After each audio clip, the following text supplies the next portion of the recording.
दोस्तों, स्वागत है आपका हमारे YouTube चैनल में। तो आज का जो हमारा टॉपिक है CNS के अंतर्गत आज हम देखेंगे अनुबंध कृषि। यह द हिंदू में लेख आया था, उसके आधार पे इसे हम यहाँ पे डिस्कस कर रहे हैं। यह हमारे प्रीलिम एग्जामिनेशन और मेंस एग्जामिनेशन के लिए महत्वपूर्ण है। Prelim examination paper 1, mains examination GS paper 3। इसमें कृषि एवं विपणन से संबंधित है। कृषि मूल्य निर्धारण इसके जो है टॉपिक हो सकते हैं। तो आइए इस पे बात करते हैं। देखते हैं पहले चर्चा में क्यों है। उड़ीसा सरकार द्वारा कोविड-19 जिसे कोरोना वायरस कहते हैं से उत्पन्न समस्याओं से निपटने हेतु एक अध्यादेश लाया गया है। यह अध्यादेश निवेशकों और किसानों को अनुबंध कृषि की अनुमति देता है, जिसे कॉन्ट्रैक्ट फार्मिंग कहते हैं। देखते हैं इसके प्रमुख बिंदु क्या क्या हैं। तो प्रमुख बिंदु में अगर बात करें तो उड़ीसा सरकार द्वारा अनुबंध कृषि हेतु एक कॉन्ट्रैक्ट फार्मिंग एंड सर्विसेज समिति भी बनाई जाएगी। यह समिति सरकार को अनुबंध कृषि हेतु प्रचार करने और किसानों की दक्षता में सुधार लाने के लिए सुझाव देगी। साथ ही अनुबंध कृषि से संबंधित मुद्दों की समीक्षा भी करेगी। अध्यादेश का उद्देश्य किसानों और निवेशकों दोनों को पारस्परिक रूप से लाभ देना और कुशल अनुबंध कृषि प्रणाली विकसित करना है। निवेशकों द्वारा किसानों को दिया जाने वाला ऋण या अग्रिम धनराशि को उपज बेचकर चुकाया जा सकता है। इस अध्यादेश में भूमि अधिकार हस्तांतरण संबंधी प्रावधान प्रदत्त नहीं है। तो पहले देख लेते हैं अनुबंध कृषि जिसे कॉन्ट्रैक्ट फार्मिंग कहते हैं क्या है। तो कॉन्ट्रैक्ट फार्मिंग खरीदार और किसानों के मध्य हुआ एक ऐसा समझौता है जिसमें इसके तहत किए जाने वाले कृषि उत्पादन की प्रमुख शर्तों को परिभाषित किया जाता है। इसमें कृषि उत्पादों और विपणन के लिए कुछ मानक स्थापित किए जाते हैं। इसके तहत किसान किसी विशेष कृषि उत्पाद की उपयुक्त मात्रा खरीदारों को देने के लिए सहमति व्यक्त करते हैं और खरीदार उस उत्पाद को खरीदने के लिए अपनी स्वीकृति देता है। अनुबंध कृषि के लाभ क्या क्या हैं यहाँ देखते हैं।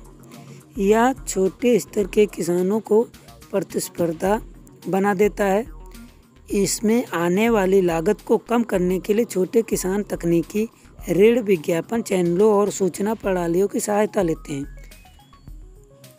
इस प्रकार उनके उत्पाद के लिए उन्हें आसानी से बाजार मिल जाता है, जिससे बाजार में जाकर किए जाने वाले लेन देन और अनावश्यक खर्च को कम किया जा सकता है।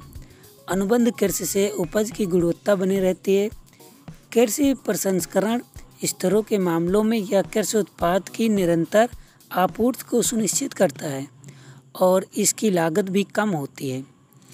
कृषि उत्पाद के लिए मूल्य का निर्धारण उत्पादक और फर्मों के मध्य वार्ता द्वारा किया जाता है। किसान नियमों और शर्तों के तहत निर्धारित मूल्यों के साथ कॉन्ट्रैक्ट फार्मिंग में प्रवेश करते हैं। अब देखते हैं अनुबंध कृषि के चुनौतियाँ क्या क्या हैं, उन पर नज़र डालते हैं। अनुबंध कृषि की आलोचना प्रायः यह कहकर की जाती है कि यह फर्मों और बड़े किसानों के मध्य में होती है और छोटे किसानों की क्षमता को नज़रअंदाज कर देती है। इसके लिए किए गए समझौते प्रायः अनौपचारिक होते हैं। यहाँ तक कि लिखित अनुबंधों को भी अदालतों में लंबे समय तक खींचा जाता है। इसमें खरीदार एक होता है जबकि विक्रेता अनेक होते हैं। पुरुषों की तुलना में महिलाओं की कॉन्ट्रैक्ट फार्मिंग में भागीदारी अपेक्षाकृत कम है, जो समावेशी विकास के सिद्धांत के प्रतिकूल है।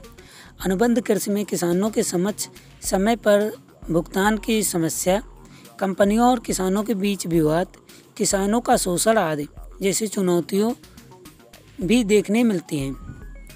तो आइए देखते हैं आगे की राह क्या हो सकती है। अनुबंध कृषि भी उन कई उपायों में से एक है जो किसानों की आय को बढ़ाने में सहायक है, किंतु किसानों को उनकी पैदावार का न्याय संगत मूल्य दिलाने व कृषि को लाभकारी व्यवसाय बनाने हेतु सरकार को अनुबंध कृषि जैसे तरीकों का सधे हुए कदमों से प्रोत्साहित करने की ज़रूरत है। सरकार को किसानों के शोषण को रोकने हेतु विशेषज्ञों की मदद से निरंतर जमीनी स्तर पर अध्ययन करते रहना चाहिए, जिससे किसानों के हित में मौजूदा कानून को संशोधित किया जा सके। अनुबंध कृषि को बढ़ावा देने हेतु आयातित तकनीक या मशीनों पर अत्यधिक छूट देने का प्रावधान किया जाना चाहिए। किसानों और कंपनियों से विवाद की स्थिति में शीघ्रता से मामलों का निपटारा किया जाना चाहिए। तो यह लेख द हिंदू में आया था, जिसको हमने यहाँ पे डिस्क्राइब किया है। तो CNS में आज इतना ही। हमें भरोसा है कि आपको यह हमारी पहल ज़रूर अच्छी लगी होगी।